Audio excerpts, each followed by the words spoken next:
नमस्कार विद्यार्थी मित्रांनो, स्वागत आहे तुमच्या सर्वांचं विदर्भ आयच्या सरळ सेवा YouTube प्लॅटफॉर्मवरती।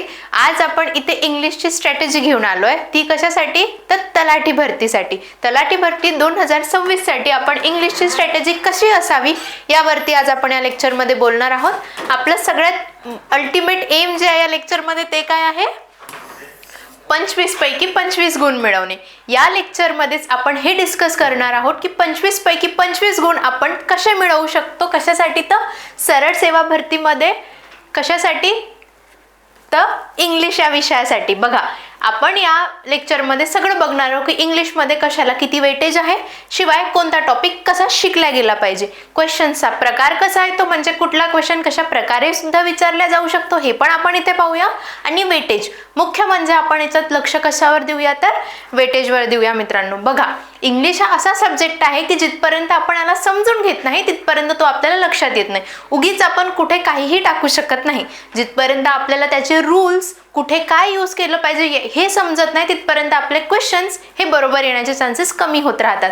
आणि जसं मी यापूर्वी पण बोलली, आपलं टार्गेट काय? अगदी 25 पैकी 25 मिळवणे। तर आपण इंग्लिश हा विषय इथे डिस्कस करणार आहोत। सगळ्या सरळ सेवेसाठी आपण इंग्लिश हा विषय घेणार आहोत। तसंच सगळ्यात पूर्वी आपण आता भर कशावर देणार आहोत? तर तलाठी भरती 2026 साठी। तर बघा,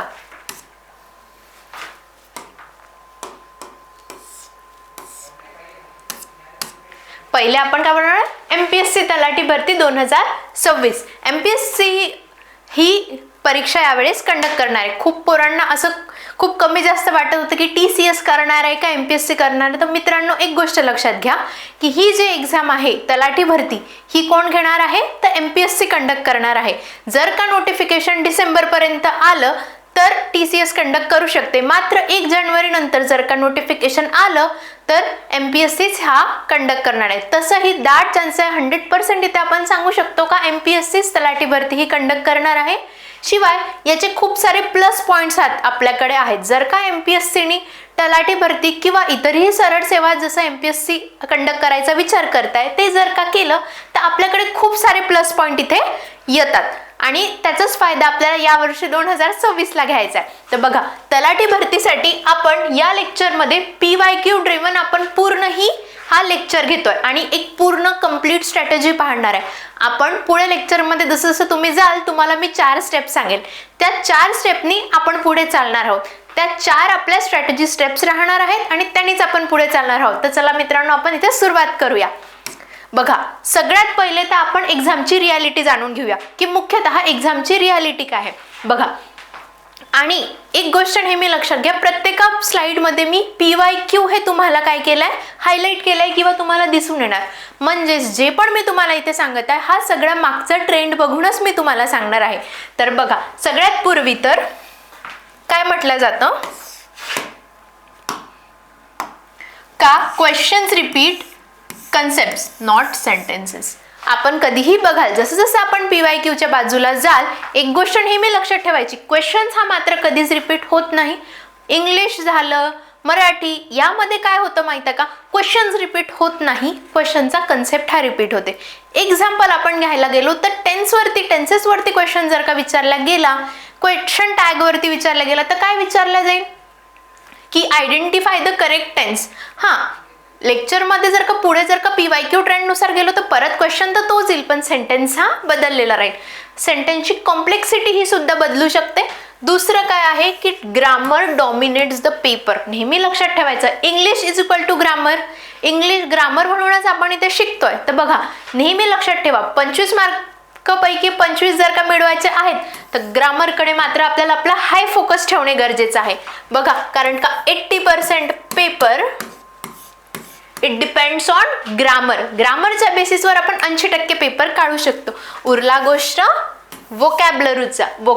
तर वोकॅबलरी काय आहे? स्कोरिंग आहे आणि बेसिक असतं। बघा, दिवसातून जर का आपल्याला 2 वेगवेगळ्या टप्प्यांमध्ये जर का इंग्लिश हा अभ्यास मोडायचा आहे तर नेहमी बघा 45 मिनिट्स टू 50 मिनिट्स रोज तुम्ही काय करा,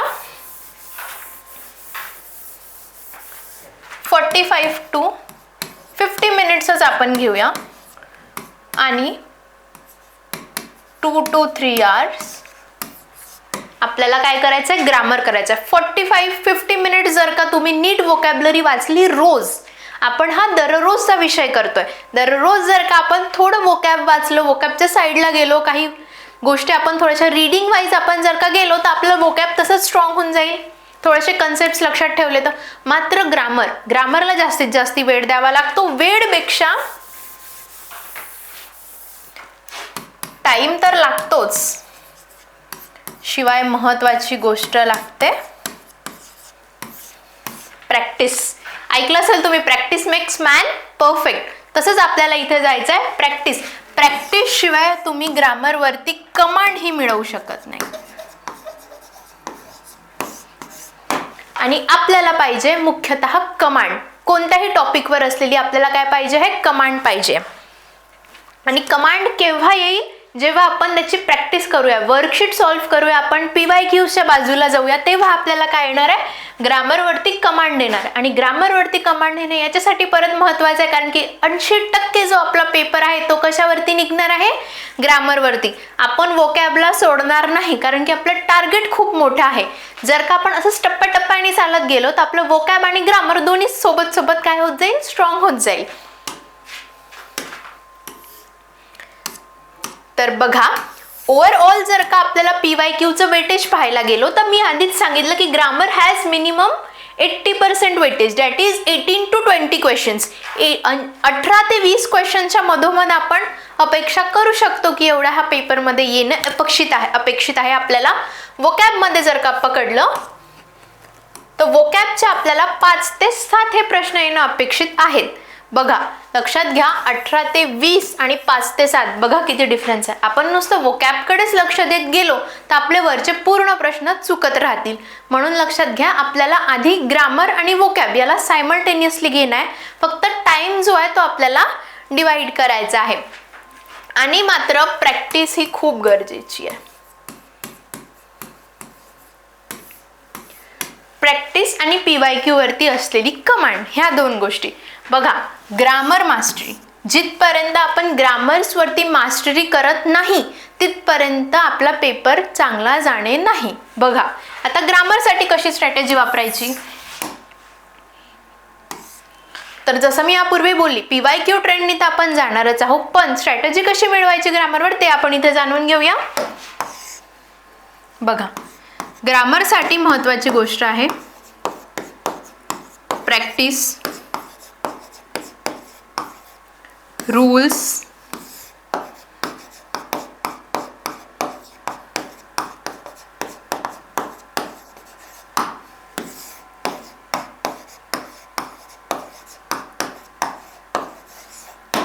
ॲप्लिकेशन आणि रीडिंग. हा 4 प्रॅक्टिस, रूल, ॲप्लिकेशन, रीडिंग. ग्रामरसाठी महत्वाची गोष्ट आहे रीडिंग. आपली रीडिंग अगदी व्यवस्थित पाहिजे. थोडंसं आपण वाचण्यात जर का सेंटेन्स चुकलो तर आपला आन्सर हे चुकतं. दुसरी गोष्ट म्हणजे ॲप्लिकेशन, म्हणजे कुठे कोणता रूल अप्लाय करायचा. रूल्स आपल्याला सर्वांना माहिती असतात, आपण सगळं समजून उमजून असतो, पण कुठे काय कुठला रूल अप्लाय होतो ते आपल्याला समजत नाही. तर ॲप्लिकेशन कुठे करायचं, when and wear,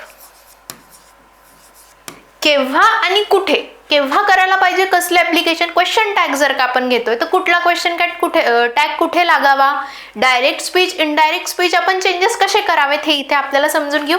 when and wear, केव्हा आणि कुठे, हे दोन्ही गोष्टी आपल्याला इथे करणं महत्त्वाच्या आहेत.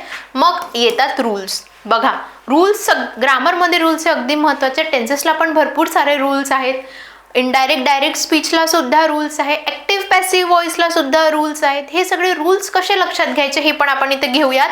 काही शॉर्ट ट्रिक्स आपण घेणार आहोत या रूलचे, जे तुम्हाला खूप जास्ती महत्त्वाचे ठरणार आहेत. बघा, कसं आहे, रूल्स तर आपल्याकडे खूप असतात, पण त्या रूल्समधून काय असतात, लक्षात घेणे हे खूप महत्त्वाचं आहे. सगळे रूल्स लक्षात पण घेत नसतात, सगळे रूल्स आपल्याला लक्षात ठेवायचे पण नाही. जे महत्त्वाचे आहेत तेच आपण लक्षात ठेवूया, आणि विथ ट्रिक्स, म्हणजेच कमी वेळात कसं तुम्ही जास्तीत जास्त घेऊ शकता आणि तुमचे प्रश्न कसे जास्तीत जास्त बरोबर येतील, हाच आपला हेतू राहील. आणि प्रॅक्टिस जी आपण भरभरून घेणार आहे. प्रॅक्टिस शिवाय इंग्लिश येणे नाही. आपण वर्कशीटद्वारा, PYQद्वारे आपण आपली प्रॅक्टिस ही कंटिन्यू ठेवूया. तर ग्रामरसाठी हे 4 रूल्स आपण लक्षात घेऊयात.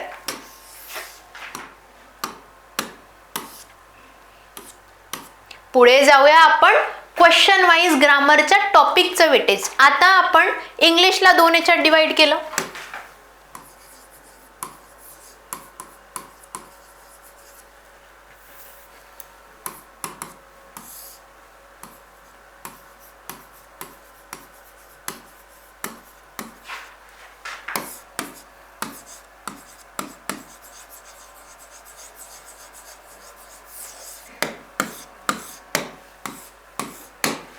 ग्रामर आणि व्होकॅब्युलरी असं आपण इंग्लिशला डिवाइड केलेलं आहे 2 याच्यात. बघा 80% क्वेश्चन्स ग्रामरवरून येतात, उर्वरित 20% व्होकॅब्युलरीवरून येतात. पण ग्रामरच्या 80% कसे सगळे टॉपिक्स डिवाइड होतात हे आपण आता इथे बघणार आहोत. तर लक्षात घ्या 80% 4 ते 5 जे प्रश्न आहेत ते टेन्सेस वरती येतात. मिनिमम 4 ते 5 क्वेश्चन टेन्सेस वरती येतात. आर्टिकल्स वरती 3 to 4 क्वेश्चन्स येतात. मग प्रिपोजिशन्स वरती 3, सब्जेक्ट आणि वर्ब ॲग्रीमेंट वरती 2 ते 3, ॲक्टिव्ह पॅसिव्ह वरती 2, डायरेक्ट इनडायरेक्ट वरती 2 आणि एरर स्पॉटिंग वरती 2. असा हा असतो रूल. म्हणजे अशा टाईपमध्ये आपण आपला ग्रामरचा सिलेबस हा काय करणार आहोत, पुट थ्रू करणार आहोत. अशा वेळी आपण जाणार आहोत tenses, articles, preposition, verb agreement, active passive, direct indirect आणि वन वर्ड सबस्टिट्यूशन किंवा एरर स्पॉटिंग पण आपण घेतोय आणि वन वर्ड आपण व्होकॅब्युलरीमध्ये घ्यायचं ट्राय करूया. ठीक आहे. इथे आपल्याला पूर्ण ग्रामरचं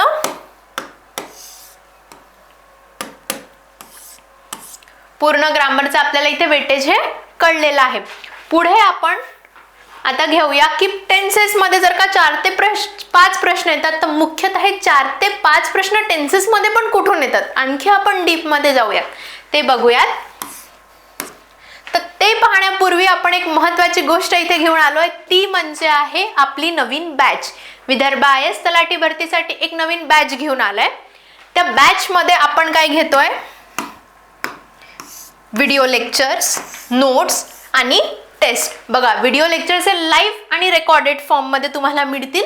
शिवाय आपण डेली बेसिस वरती काही क्वेश्चन्स घेऊयात आणि टेस्ट पण आपण कंडक्ट करूयात. शिवाय तुम्हाला वर्कशीट सुद्धा प्रोव्हाइड करण्यात येतीलच आणि PYQs ह्या सगळ्या गोष्टी आपण आपल्या बॅच मध्ये आवर्जून घेणार आहोत. आणि नोट्स सुद्धा तुम्हाला या बॅच मध्ये प्रोव्हाइड करण्यात येतील. आणि या बॅचचा अल्टिमेट एम आहे तुम्हाला अगदी पैकीच्या पैकी मार्क्स मिळवून देणं. तर आता महत्त्वाची गोष्ट, ही बॅच कधी सुरू होत आहे, तर ही बॅच सुरू होत आहे येत्या 1 जानेवारी पासून, म्हणजेच नवीन वर्षापासून आपण एक नवीन बॅच सुरू करतोय जी आहे तलाठी भरती 2026. आणि आपण यात काय काय घेणार आहोत, परत एकदा व्हिडिओ जे आपल्याला लाईव्ह आणि रेकॉर्डेड फॉर्म मध्ये प्रोव्हाइड केल्या जातील, मग आपल्या नोट्स आणि मग असलेल्या टेस्ट. शिवाय तुमची डेली बेसिस वरती पण जेव्हा लेक्चर होईल तेव्हा जो टॉपिक होईल त्याच्यावरती आपण काही क्वेश्चन सुद्धा सॉल्व्ह करायचं ट्राय करूया. जसं मी पहिले सांगितलं, प्रॅक्टिस आणि ग्रामरची मॅक्स टू मॅक्स आपण प्रॅक्टिस घेण्याचं इथे ट्राय करूयात. ही तर मी तुम्हाला माहिती कळवलीच, पण जर का तुम्हाला आणखी बॅचेससाठी काहीही माहिती जर का हवी असेल तर आपलं ॲप्लिकेशन जे आहे ते अवेलेबल आहे. म्हणजेच काय, विदर्भ सरळ सेवाचं ॲप्लिकेशन. आणि आपण टेलिग्राम चॅनल सुद्धा आपलं एक ओपन केलं आहे विदर्भ सरळ सेवा नावाने. त्याला पण आपण जॉईन करून कुठलीही माहिती किंवा आपण कोणत्याही नोट्स, काही इम्पॉर्टंट असलेले इन्स्ट्रक्शन सगळे आपल्याला तिथे मिळणार आहेत. तर ज्यांनाही बॅचचं बघायचं आहे ते प्लीज तुम्ही आपण याच्या थ्रू आपण जाऊ शकतो. पुढे आपण घेऊया आपल्या याचं वेटेज. तर बघा टेन्सेस मध्ये कसे प्रश्न येतात. टेन्सेस मध्ये टाइप काय आहे, करेक्ट वर्ब फॉर्म. वर्ब फॉर्मचं आपल्याला काय करायचं आहे, करेक्शन करायचं आहे असं येते. दुसरा टाइप आहे आयडेंटिफाय करेक्ट टेन्स. एक सेंटेन्स दिलेलं राहील आणि त्यापैकी करेक्ट टेन्स तो कुठला आहे तो आपल्याला शोधायला लागेल. तिसरा आहे मिक्स्ड टेन्सचे सेंटेन्सेस आपल्याला दिलेले राहतील, ते आपल्याला सॉल्व्ह करायचं आहे. बघा सगळ्यात हाय फोकस आपला कशावर राहणार आहे, रूल्सवर राहणार आहे. सिम्पल वर्सेस कंटिन्युअसचे जे रूल्स असतात त्याच्यावर आपल्याला फोकस आहे. दुसरा प्रेझेंट परफेक्ट टेन्सचे present continuous tense, present perfect continuous tense असे जे टेन्सेस आहे यांचा यूज कुठे होतो ते आपल्याला एक लक्ष घ्यायचं आहे. नंतरचा टॉपिक म्हणजे सिन्स आणि फॉर कुठे यूज होतात परफेक्ट टेन्समध्ये हे आपल्याला लक्ष घ्यायचं. हे सगळं PYQ बेस्ड आहे. PYQs मध्ये हे विचारलं गेलं तेच आपण इथे घेतोय. आणि जे की टाइम वर्ड्स आहेत जे दरवर्षी आयोग विचारतं, दरवर्षी अशा प्रकारे क्वेश्चन येतात ते म्हणजे yesterday, already, tomorrow, day after yesterday असे जे असतात त्याच्यावर आपल्याला भर द्यायचा आहे. पुढे आपण जाऊयात आर्टिकल्स कडे. आर्टिकल्स म्हणजे काय, ए, एन आणि द. बघा पहिला पॉइंट काय येतो, झिरो आर्टिकल. एखादा सेंटेन्स असेल तर कुठलंच आर्टिकल लागत नाही तर ते केव्हा लागतं त्याचे आपण रूल्स बघूयात. मग काही आर्टिकलचे सुद्धा डेफिनेट रूल्स असतात ते कसे आहेत ते पण आपण इथे घेऊया. मग काही रूल जे रिपीट होत राहतात ते आपण घेऊया. ए कुठे लागायला पाहिजे, एन कुठे लागायला पाहिजे, द कुठे लागायला पाहिजे, हे आहेत काही की महत्वाचे रूल्स. हे सुद्धा आपण इथे पाहूया. द कुठे लागतो, जे कॉन्क्रीट आहेत, द रिव्हर्स, जर रिव्हर्सचं नाव असतं एखादं द गंगा, काही ओशनचं नाव असतात द पॅसिफिक, द काही माउंटेन्सचे नाव असतात जे कॉन्क्रीट आहेत, the mount Everest, the Himalayas असं आपण म्हणतो. अशा सगळ्या गोष्टी आहेत. ए आणि एन हा नुसतं वॉवेल्स वरती नाही तर त्याच्या साऊंड वरती ठरवतो आपण कुठलाही वर्ड जो आहे. युनिफॉर्म तर EEIOU हे तर वॉवेल्स थ्रू आपण एन तर घेतोय. तसंच ॲन युनिफॉर्म, अ युनिफॉर्म कुठला बरोबर आहे, ॲन युनिफॉर्म बरोबर आहे. द रिव्हर की अ रिव्हर, तर द रिव्हर. द हिमालयाज की ॲन हिमालयाज, द हिमालयाज असं असतं. तर हे सगळं आपण डीप मध्ये अगदी आपण आपल्या बॅच मध्ये घेणार आहोत. पुढे आता येतो आपण प्रेपोजिशन्स वरती. प्रेपोजिशन्स वरती फोकस कशाला असतो, इन, ऑन आणि ॲट.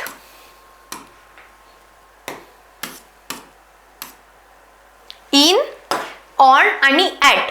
ठीक आहे. मग सिन्स आणि फॉर, बाय आणि विथ आणि व्हेरी कॉमन अगदी जे कॉमन जे ट्रॅप्स असतात ज्याच्यात आपण अडकतो ते कशाला, good at, afraid of, interested in आणि टाइम आणि प्लेसचं होणारं कन्फ्युजन. ह्या सगळ्या गोष्टी आपण शिकणार आहोत. ह्या सगळ्या गोष्टी आपल्याला क्लिअर आउट तेव्हाच होतील जेव्हा आपण याचे रूल्स, याची प्रॅक्टिस करू, याचे रूल्स आपण लक्षात घेऊया, कुठे काय होतं हे सगळं जेव्हा आपण शिकूयात आपल्या बॅचमध्ये तेव्हा हे गोष्टी तुम्हाला सगळ्या इझी होत जातील.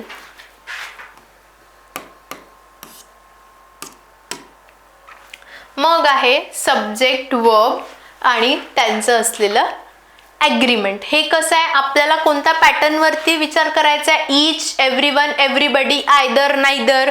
काही कलेक्टिव्ह नाउन्स आहेत, काही सिंग्युलर, प्लुरल जे फॉर्म आहेत कशाचे, काही कुठे सिंग्युलर वेला यूज केलं जातं, काही कुठे प्लुरल याला यूज केलं जातं. हे सगळ्या गोष्टी आपल्याला इथे लक्षात घ्यायचं आहे. बघा एक इथे वर्ड दिलेला आहे जो दिलेला काय आहे सिंग्युलर फॉर्म मध्ये पण दिलेला काय आहे प्लुरल मध्ये, पण त्याचा मीनिंग काय आहे तो सिंग्युलर फॉर्म मध्ये तो. असे सगळे वर्ड्स आपल्याला इथे लक्षात घ्यायचे आहेत.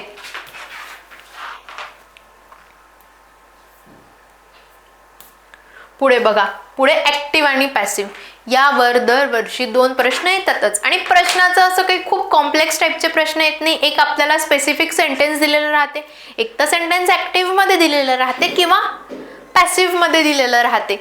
एक जर का ऍक्टिव्ह मध्ये दिलेलं असेल त्याला पॅसिव्ह मध्ये कन्वर्ट करायचं, पॅसिव्ह मध्ये दिलेलं असेल तर ऍक्टिव्ह मध्ये कन्वर्ट करायचं. अशा 2 टाइप्सने आपण इथे खेळत असतो. बघा सिंपल सेंटेन्सचं कन्वर्जन,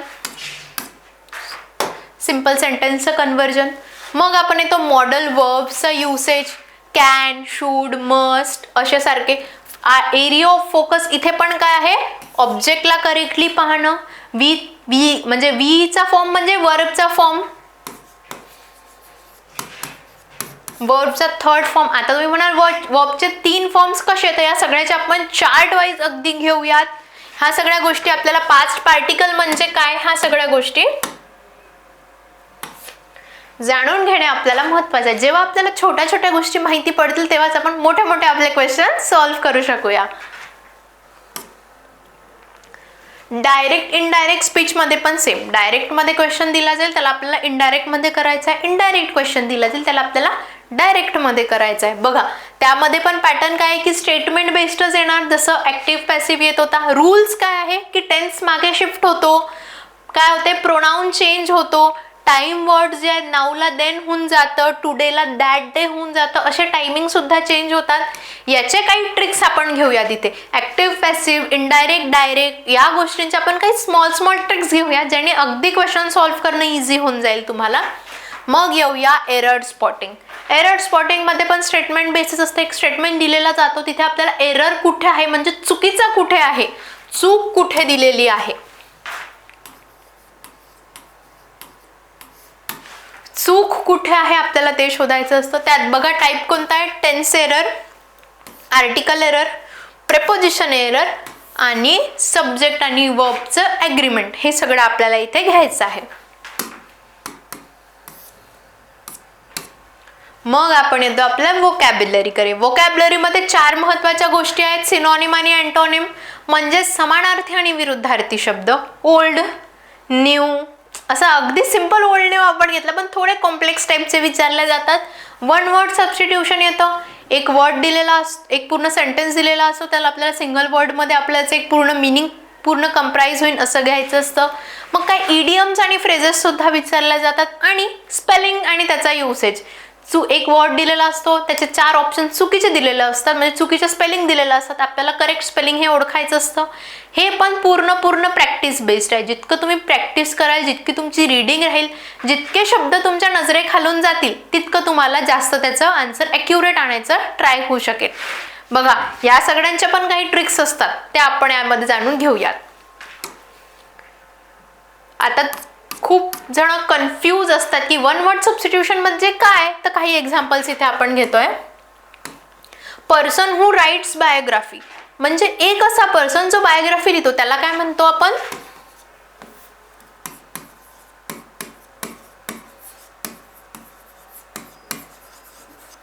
बायोग्राफर असं म्हणतो. Place where books are kept, अशी जागा जिथे बुक्स ठेवल्या जातात, ती म्हणजे कुठली, लायब्ररी. मग येतं पर्सन हू स्टडीज इन्सेक्ट्स म्हणजे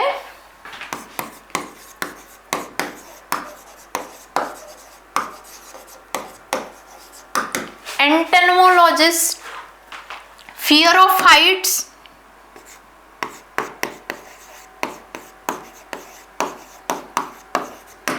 ॲक्रोफोबिया. म्हणजे हे सेंटेन्स आहेत, पण या सेंटेन्स अगदी इतकं मोठं सेंटेन्स वापरण्याच्या ठिकाणी एक वर्ड जरी आपण वापरला तरी मीनिंग हा काय राहतो, सेम राहतो. जसं आता मी व्हिडिओच्या स्टार्टिंगला बोलले, आपण आपल्या पूर्ण बॅच मध्ये 4 स्टेप्स फॉलो करणार आहेत. 4 स्टेपने आपण आपली पूर्ण इंग्लिशची बॅच घेऊयात. त्यामधली पहिली स्टेप म्हणजे आपण घेणार आहोत आपल्या रूल्स मध्ये mastery with tricks.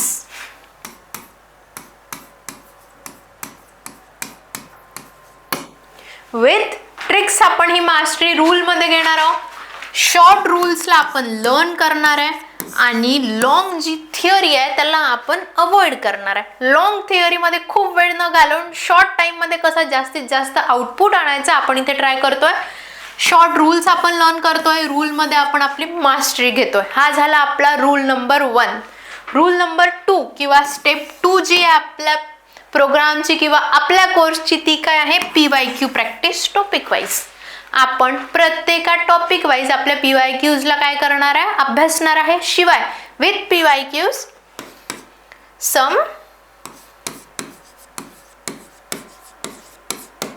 Class notes and worksheet. Some class notes and worksheet याद्वारे आपण जाणार आहोत. हे तर झाले आपले 2 रूल्स किंवा आपण म्हणतो 2 स्टेप. तिसरी स्टेप आपली काय आहे, तिसरी स्टेप म्हणते error mistake. Write your errors and revise weekly. बघा जेव्हा आपण वर्कशीट सॉल्व्ह करू, जेव्हा आपण आपल्या क्लासमध्ये काही क्वेश्चन्स घेऊ, आपल्या लेक्चर्समध्ये काही क्वेश्चन घेऊ, शिवाय आपण काही गोष्टी PYQs मध्ये पण सॉल्व्ह करूयात. जेव्हा आपण हे सॉल्व्ह करू अगदी 100% तर बरोबर येतीलच नाही, पण जे पण तुमचे चुकलीत त्याची आपण एक सेपरेट पॉइंट्समध्ये आपण लिहून घेऊयात. ही आपण एक प्लस पॉइंटवाली स्ट्रॅटेजी घेऊया जिथे आपण आपले जे एरर्स आहेत, आपल्या ज्या चुका आहेत, आपण त्याच्यावरती भर देऊया. जिथे आपण चुकलो ती गोष्ट आपण लिहून ठेवूयात, म्हणजेच नेक्स्ट टाइम आपले चुकायचे चान्सेस हे कमी राहतील. आणि स्टेप 4 जी अगदी महत्त्वाची आहे, आपण घेऊया एक रिव्हिजन सायकल. म्हणजे आपण एक टॉपिक रिवाइज करूयात, म्हणजे ते विसरू नाही आपण. एक गोष्ट जेव्हा वारंवार तुमच्या कानावर पडते तेव्हा आपण त्याचा विसर हा पडत नाही त्याचा आपल्याला. आपण रिव्हिजन सायकल घेणार आहोत 3, 7 आणि 15 डेजची. आपण काही टॉपिक जे झाले आहेत त्यांना एक शॉर्टमध्ये 3 दिवसांनी, मग त्याचे काही पॉईंट 7 दिवसांनी, मग काही पॉईंट्स 15 दिवसांनी, असे एक रिव्हिजन सायकल सुद्धा घेऊयात, जेणेकरून तुमची रूल्समध्ये मास्टरी. म्हणजे आपण वापस आपल्या कुठे जाऊया, स्टेप नंबर 1, रूल नंबर 1 कडे. आणि पूर्ण जे आपले टॉपिक्स आहेत हे with tricks, with short tricks आणि अगदी कमी टाइममध्ये जास्त आउटपुट घेणारे टॉपिक्स आपण इथे घेऊयात. ह्या सगळ्या गोष्टी आपल्याला तुम्हाला तुमच्या कोर्समध्ये मिळून जातील. आता तर बोललो आपण तलाठी भरतीबद्दल, तरीच आपण तलाठी भरती सोबतच महाराष्ट्र पोलीस भरती 2026 सुद्धा घेऊन आलोय. या पण सगळे लेक्चर, या पण भरतीचे सगळे लेक्चर तुम्हाला काय राहतील, लाईव्ह प्लस रेकॉर्डेड फॉर्म मध्ये राहतील. शिवाय तुम्हाला याचे नोट्स आणि सेम याचे टेस्ट सिरीज सुद्धा प्रोव्हाइड करण्यात येणार आहे. ही बॅच आपण नवीन वर्षापासून म्हणजेच 1 जानेवारी 2026 पासून लॉन्च करतोय. तर जे पण मुलं यावेळेस महाराष्ट्र पोलीस भरती टार्गेट करताय, तुम्ही या बॅचला घेऊ शकता. शिवाय या बॅचच्या सुद्धा सगळ्या इन्फॉर्मेशन तुम्हाला आपल्या विदर्भ IASच्या सरळ सेवा प्लॅटफॉर्मवरती म्हणजेच आपल्या ॲप्लिकेशनवरती सुद्धा मिळून जातील. आणि टेलिग्राम चॅनलवरती सुद्धा सगळ्या इन्फॉर्मेशन आणि सगळे पॉईंट्स, नोट्स, काही इम्पॉर्टंट आलेल्या गोष्टी, काही अपडेट्स, ह्या सगळ्या तुम्हाला इथे मिळून जातील. धन्यवाद.